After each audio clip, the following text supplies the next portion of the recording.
This episode of The Whistler is brought to you by the WOTR Radio Network. For more information on the WOTR Radio Network, Classic Radio Rewind, or its 4 live streaming old-time radio stations, visit WOTRradionetwork.com. Signal gasoline. Let every traffic signal remind you, you do go farther with Signal gasoline.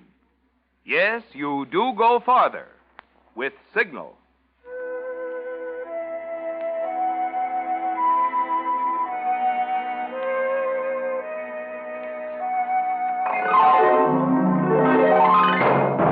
The Signal Oil Company and your neighborhood Signal dealer bring you another curious story by The Whistler. Tonight, let George do it.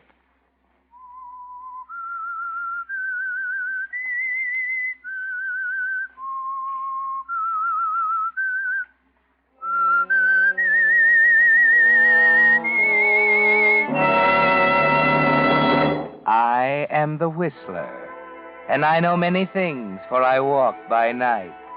I know many strange tales hidden in the hearts of men and women who have stepped into the shadows. Yes, I know the nameless terrors of which they dare not speak.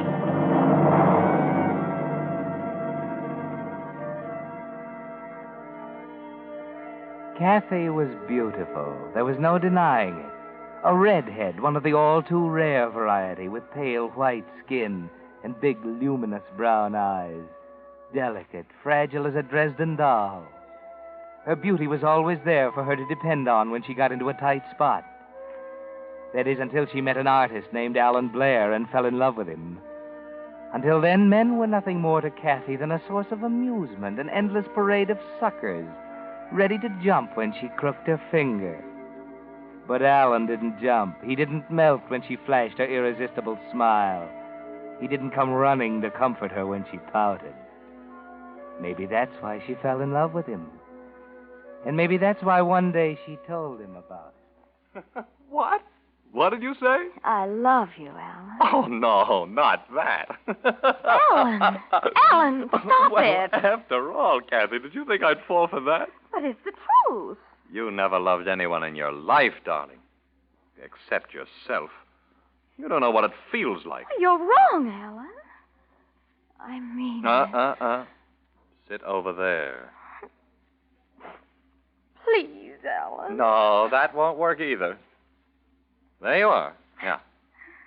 Okay, Miss Booby Trap. You can relax until the next sucker comes along. I'm checking out. You can't. You hear me? You can't just walk out Shut on up. me. That's exactly what I'm doing. I won't shut up. You're going to be sorry about this, Alan Blair. You're going to come crawling to me on your knees. Now, listen, baby, don't tell me what I'm going to do. I could have just walked out, taken the easy way. But somebody had to tell you off, and I wouldn't let George do it. You better practice in front of the mirror, sweetheart. Your act's getting rusty. So long. You're not going to get away with it. I'll kill you, that's what I'll do. No. Let George do it, you said. Huh? Let George do it.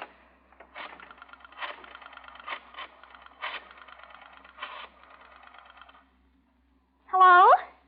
Hello, George? George, this is Cathy.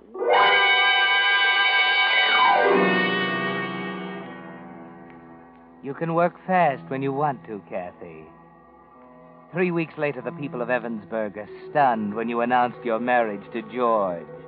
Dull, drab, uninteresting George Morrison, 15 years older than you. The staid, respected member of the city's Board of Supervisors. George is stunned, too. Cathy, I can hardly believe it. It's thrilling, isn't it, George? Well, it was so sudden, I hardly knew what to think. I'd always loved you, Cathy, but I never dreamed that this could happen. Love is an unexpected thing sometimes. You do love me, don't you? Oh, of course I do, George. You're all I'd ever hoped for. Everything I'd ever dreamed about. Gosh, Cathy, I'll bet this will be a surprise to the folks in Evansburg. Wait till we get back from our honeymoon. Well, I get a kick out of telling them. You're too late, Mr. Morrison. Huh? What do you mean? I wired the papers yesterday.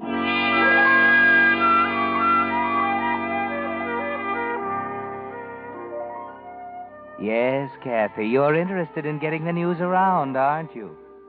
But why? You know you still love Alan, yes, and hate him at the same time. And he won't care a rap whether you marry George Morrison. You can't hurt him this way. Or can you? At least the marriage is giving the people of Evansburg plenty to talk about. Down at the Elite Beauty Salon on 6th Street, for example. Yeah, I hear they got back from their honeymoon last week. Really, Charlotte? Has she been in yet? She has an appointment this afternoon. Hey, don't wiggle so much. I might burn you. Ouch. See? Say, Louise, why don't you try a cold wave next time, huh? Oh, never mind that. Tell me more about Cathy. I don't know anymore. She was playing the field, and all of a sudden she takes off with old George Morrison. You suppose she really loves him? I don't know how any woman in her right mind could tie up with that clam. Why, he ought to be in a museum with the rest of the specimens. Well, there must be some reason. Yeah? Well, you tell me then.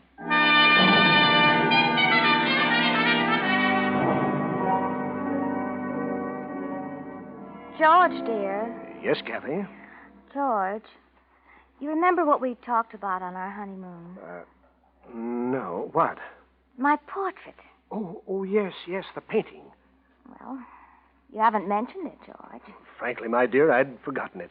I've been so busy. Yes, I know you've been so busy. Well, what about it? Well, go ahead, dear. Go right ahead. Find yourself an artist. I've found one, George. Yes? How long will it take? Oh, about a month, he says.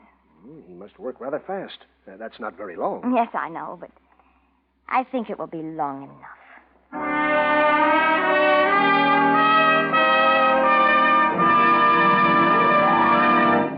On these hot summer days, you Whistler fans know how much peppier and full of life you feel right after a shower when you're fresh and clean.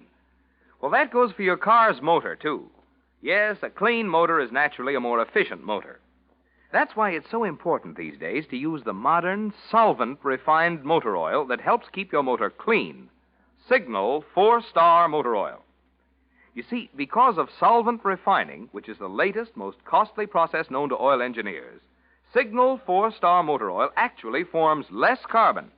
And what little there is soft, like soot, tending to blow out with exhaust gases. Thus, by keeping your motor cleaner, Signal 4-Star Motor Oil actually helps 3 ways.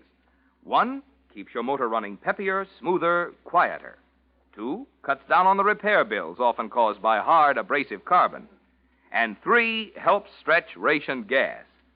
That's why, if it's been 1,000 miles or 2 months since you last changed oil, you'll be doing your motor a real favor by driving into one of the friendly dealers displaying Signal's yellow and black circle sign and saying, "Drain and fill her up with Signal 4-Star Motor Oil." And now, back to the Whistler.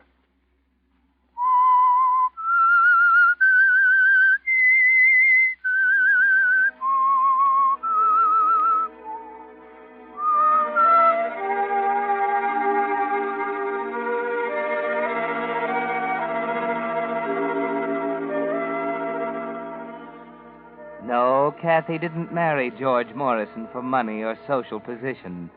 And the unofficial investigating committees at the Elite Beauty Salon and the City Hall corridors are puzzled, groping for a reason. On the afternoon after her discussion with George about the picture, she makes a call at the Garden Court apartment, 328 at the end of the corridor on the 3rd floor.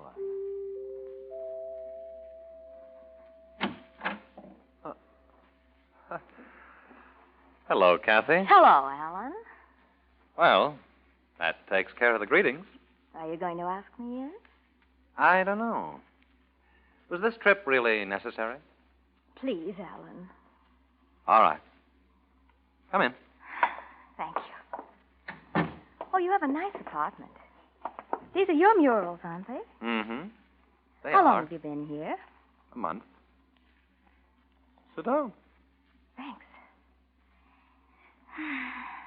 I heard you'd moved into town while we were on our honeymoon. Things get around in Evansburg, don't they? Cigarette? Oh, thanks.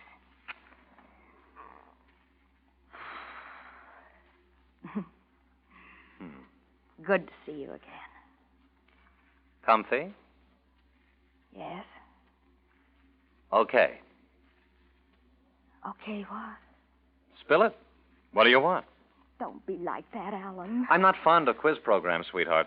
Suppose you come to the point. You're making it very difficult. And you're not here to play games. I told you once it was all over. Finished. Something I don't even want to be reminded of. Maybe I didn't make myself clear enough. Well, Alan, I didn't understand then. I do now. I want us to be friends.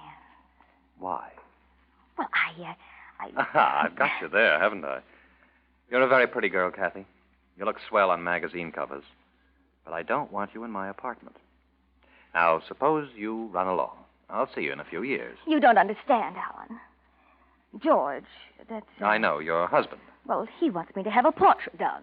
Oh, this is strictly a business deal. No other artists in town, of course. Oh, it isn't that, Alan. He's seen your work and he won't hear of anyone else. I told him you'd be difficult. Oh, you missed it. Impossible was the word. You won't believe me, will you? You still think there's a catch in it somewhere. Right? Well, there isn't. I'm trying to do something for you for once. What can you do for me? Well, I thought if you did a good job on my portrait, George would give you a chance at the commission for the murals in the new City Hall annex. No. Wait a minute. What's he got to do with that? He's a supervisor, and they're going to select the artist in August. Cathy, now look at me. Now, I want this straight. Is that why you came here? Yes. If I didn't know you'd sell out your brother for 2 bits. Please, Alan. I mean it this time. All right. I'll do your portrait.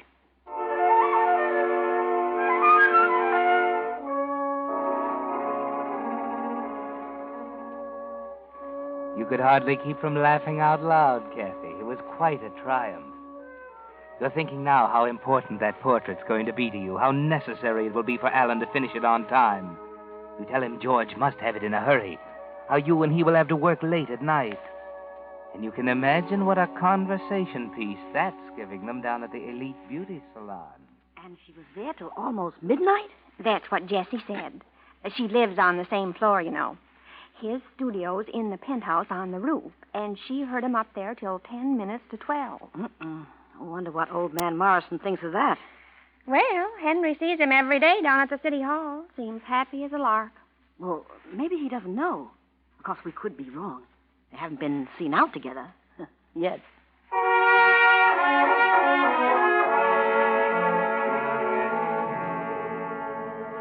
No, not yet. But you're working on that, aren't you, Cathy?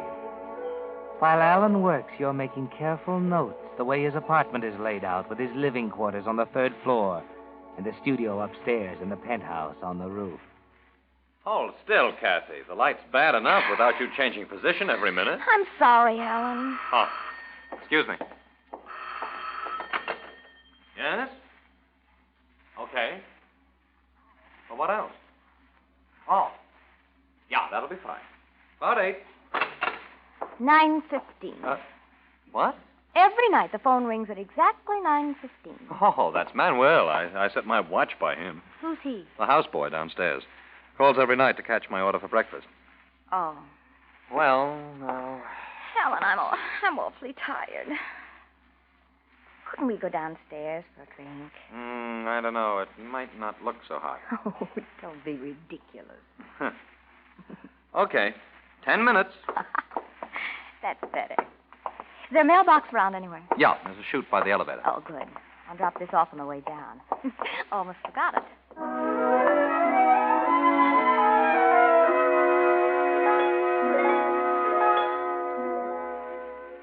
An important letter, wasn't it, Cathy? And after you mail it, you and Alan go into the bar downstairs. There's a faint smile of satisfaction on your face as you note a raised eyebrow here and there, a pair of heads coming together in the corner. 10 minutes should be long enough. The next evening at home, George seems to be worried about something. George, is something bothering you? Why? You seem strange tonight. Oh, I'm sorry, Cathy. I guess I've been working too hard. That's all that's worrying you?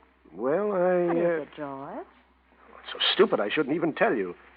You haven't lived in Evansburg as long as I have, Cathy. You don't know how mean and vicious this town can be. What are you talking about?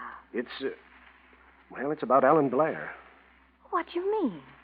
Cathy, did you ever know him before you came to Evansburg? Oh, yes, slightly. I meant to tell you, darling. You see, he's painting here under the name of Stanley Simmons. And when Charlotte told me about him, I didn't realize that he was... I see. What's the matter? I received an anonymous letter at the office today, and... Here. Oh. Mr. Morrison, because I respect and admire you, I feel it is my duty to tell you that your wife is... Signed, Friend. I wonder who would... Sure, I don't know. Why, of all the horrible contempt of... I just wanted you to see it. You're accusing me. No, I'm not. You have no right. There was nothing. I didn't accuse you, Cathy. You believe them, don't you? You swallowed their dirty little tales, hook, line, and sinker. Cathy, I only wanted you You to... don't have to tell me. You're part of this, aren't you? I'm trying to tell you I didn't. Give me that letter. There. That's where it belongs, in the wastebasket. Oh, George. Why did you have to show me that? Oh, Cathy, please. Believe me, honey, I wouldn't have shown it to you had I thought that it would... Oh, Cathy. Oh, please. Leave me alone. Just for a while. Okay. I'm sorry, honey. Please go. Okay, dear. I'll be in the den if you want me. Now. There. Good. He didn't tear it.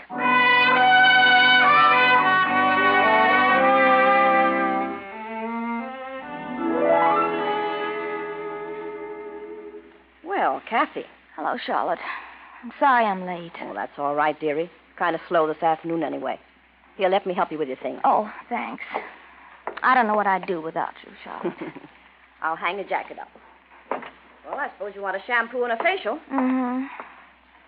You always make me feel better, Charlotte. Oh, good. Say, what's the matter, dearie? Oh, it's nothing. Well, it doesn't look that way to me. Here, lean back. Take it easy. Oh, Charlotte. I've just got to tell someone. Huh? Tell what? Now, you mustn't breathe this to a soul. I don't know what I'd do if it got around. Well, you know you can trust me, dearie. Well, it's George. Uh-uh. We had a horrible scene last night about Alan Blair. Oh. I thought he was going to hurt me. It's all been so ridiculous. Mr. Blair's been so careful to be businesslike. Why, sure. But I didn't know your husband has such a temper. Well, I couldn't explain to him. He just went up in a rage. And I'm so afraid. And it was all so innocent. Alan's been working nights because George wants a picture done by next week. And the other night, Alan and I got awfully tired and decided to go downstairs.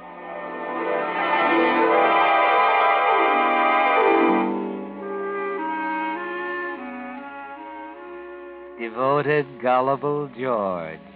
He was just the man for your plans, wasn't he, Cathy? And he's coming through nobly, just as you'd suspected. Cathy, I've half a mind to go down and see this fellow Blair. Why? Well, it's time we cleared this thing up before it goes too far. It's getting around City Hall, and I'm not going to sit here and do nothing. There must be some way to stop it. Cathy, let's forget that darn portrait. I won't. I like it, and he's going to finish it. He has nothing to do with it anyway. Charlotte started it. Charlotte? The beauty operator. Why? I don't know. She has it in for me for some strange reason. Then why do you continue to go there? Well, I didn't know about it until yesterday. I started to say something to her, and then I realized it would only make things worse. I see. Well, you'd better go back tomorrow. Why? Well, you can tell her that if she isn't careful, she'll have a slander suit on her hands. George, I'm not going to see that woman again. Very well. I'll go.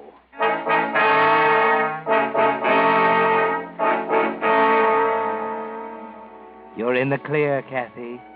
You've been very careful not to depend on outright lies. Half-truths are more effective and safer. Charlotte will irritate him. He'll accuse her. There'll be an ugly scene, and then... Now, wait a minute, Mr. Morrison. You can't talk like that to me. I? Well, now, you just listen to me. This ugly talk about my wife and Mr. Blair is going to stop. Understand? I had nothing to do with it. Don't tell me you had nothing to do with it. You jealous old fool. Jealous? Yes, jealous. All right, listen. One more peep from you and your gang of gossip mongers about Alan Blair, and I'll have the lot of you in court.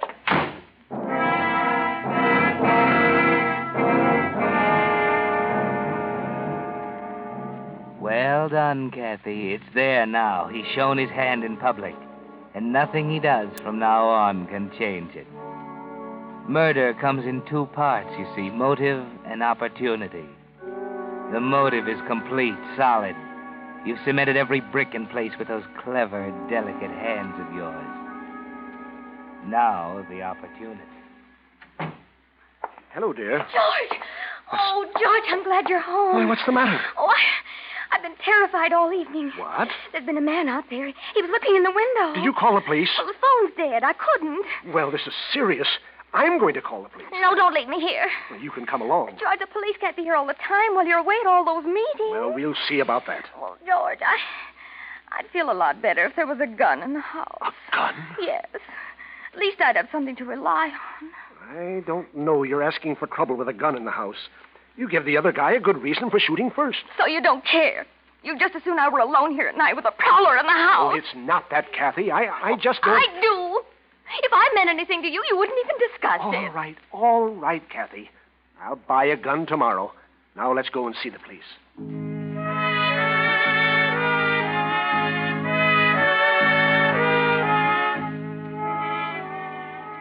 But of course, the police find nothing, Cathy. When you cut the telephone wire, you were careful to keep on the cement walk, and there were no footprints. And Evansburg took note of the fact that on the afternoon of July 23rd, George Morrison walked into Tyndall's Sports Shop and bought a .38 automatic. As simple as that. Motive and opportunity. You've built a beautiful frame, Cathy. Now all you have to do is put George's picture in it. Here you are, my dear. Thank you, George. I do feel miserable. It's so hot. Well, this ought to cool you off. Here. That's good. Oh, darling, it's 9:15. You better run along. Cathy, must I pick up that picture tonight? I told Mr. Blair you'll be over around 9. You'll be thrilled with it, George. Well, I don't relish leaving you alone like this, especially after Don't all... even think about it. That prowler's had the scare of his life with the police after him. You wouldn't like to come along? No, I'd be so miserable with this headache. Oh. Now be an angel and run along. I can't wait to see it over the fireplace. Well, very well. You stay where you are, and I'll be back before you even know it.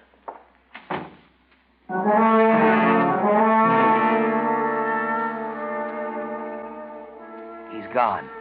You act quickly, Cathy. The other car parked around the corner. He was being greased, you told him. Quickly. You know the Garden Court apartments like a book. The trade entrance at the rear, deserted at 9 o'clock. The back stairway to the roof, and Alan's studio in the penthouse. The east window is always open. You noted that, too. You crouch behind the chair next to the window. 12 minutes past 9. George's new gun. Gloves, no fingerprints. Pitch black outside. You're lucky. No one will see you leave.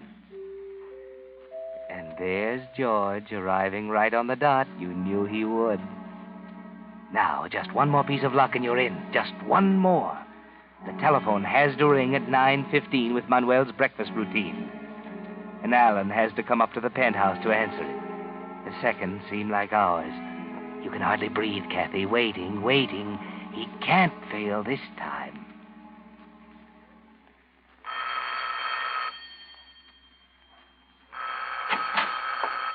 Be right with you, Mr. Morrison. That's my houseboy.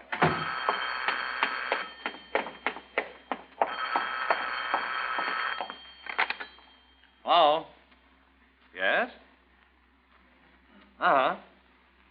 About 9? Sure. Right. All right, Alan. Cathy, Surprised? put away that gun. No, Alan. Not now. Not after all my careful plans. But, Cathy, I don't understand. What have I ever done? Cathy, don't.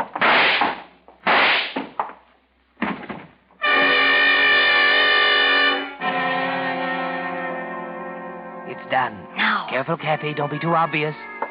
Hide the gun under the chair cushion where they'll have to hunt to find you. Mr. Blair! Oh. Yes, here comes George. Out the window now and down the back Mr. stairs. Blair! That's Mr. Blair! it. It's done, Cathy. It's perfect.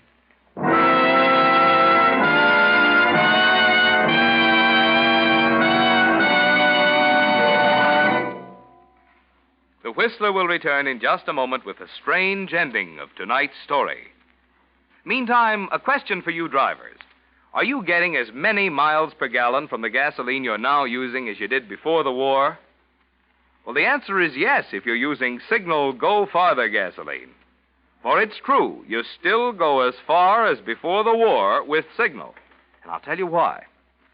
You see, in every gallon of gasoline, there are some ingredients which give pep and anti-knock, and other ingredients which give mileage.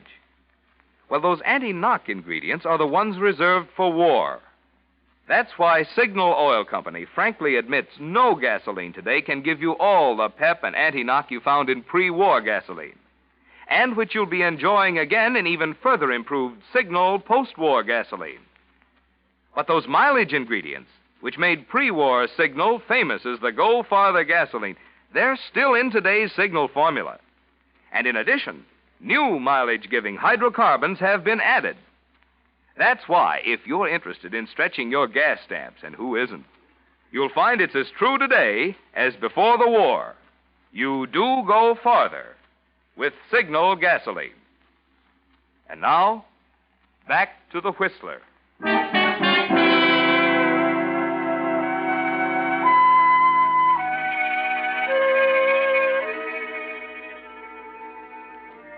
Ten minutes after leaving Alan's studio, Cathy is home again, safe in bed with her headache. There wasn't a hitch. No one saw her leave. The car is back in its place around the corner. Even the gloves are disposed of in the kitchen incinerator. George is late, naturally, unavoidably detained. And of course, Cathy isn't surprised when a police car drives up about 10 o'clock, and she admits Captain Murchison of the homicide squad. I don't quite know what to say, Mrs. Morrison. What is it, Captain? It's my husband, isn't it? He visited Alan Blair's apartment tonight. I sent him over for the portrait. What happened? Mr. Blair was murdered. Murdered? Oh, no, he wouldn't.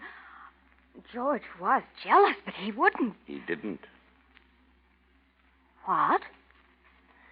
He asked one of the patrols to drop over here while he was gone to sort of keep an eye on you after that prowler business. Boys were kind of worried when they found you'd gone, Mrs. Morrison. But when did they come here? Around 9:15. They figured they'd better tell your husband, so they phoned him at Blair's apartment. They were kind of surprised at what they heard. Why didn't you broadcast it? What do you mean? Mrs. Morrison, Blair didn't hang up that phone. You just thought he did. Otherwise, I can't see why. Can't see why you gave the officer a play-by-play report when you shot Blair. Well, you ready to go?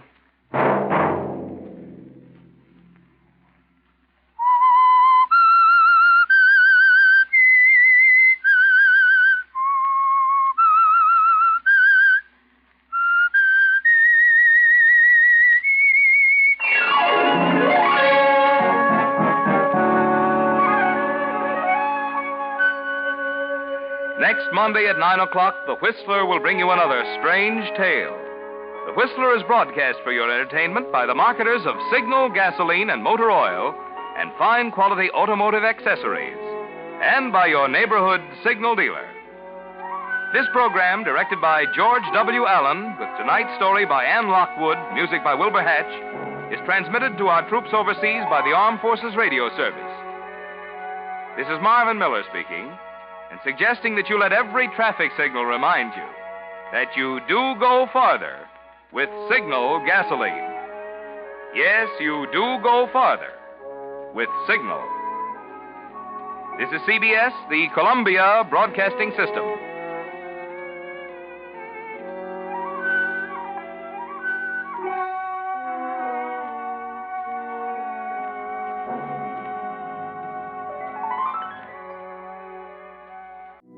You're listening to the WOTR Radio Network.